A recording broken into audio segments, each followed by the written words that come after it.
નમસ્કાર, હું આરતી. આપ જોઈ રહ્યા છો સ્પાર્ક ટુડે ન્યૂઝ.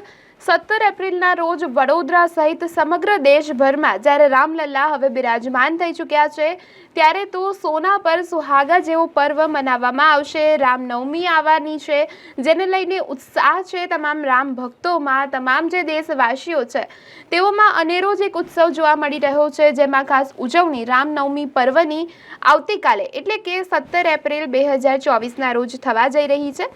તેને લઈને કોઈપણ કાયદો વ્યવસ્થા સરખી રીતે વ્યવસ્થિત રીતે જળવાઈ રહે અને કોઈપણ અનિચ્છનીય ઘટના ન બને તે માટે, તેમજ ટ્રાફિક નિયમો છે, તમામ જે વ્યવસ્થાઓ છે, સુવ્યવસ્થાઓનું ખાસ કરીને પાલન કરવામાં આવે તેને લઈને જેમાં જાહેરનામું બહાર પાડવામાં આવ્યું છે, જેમાં તમામ જે આ વસ્તુઓ છે તેનો ઉલ્લેખ કરવામાં આવ્યો છે.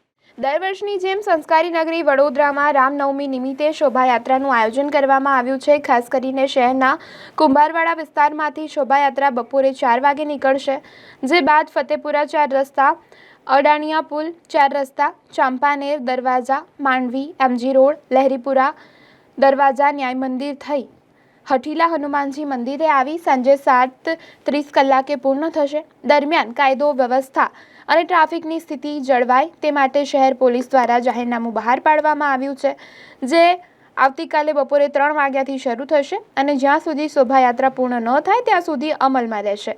ઇમરજન્સી વાહનો જાહેરનામામાંથી મુક્તિ કરવામાં આવ્યા છે. જાહેરનામા પ્રમાણે 17 અલગ અલગ રોડ રસ્તાઓ પર ડાયવર્ઝન આપવામાં આવ્યા છે.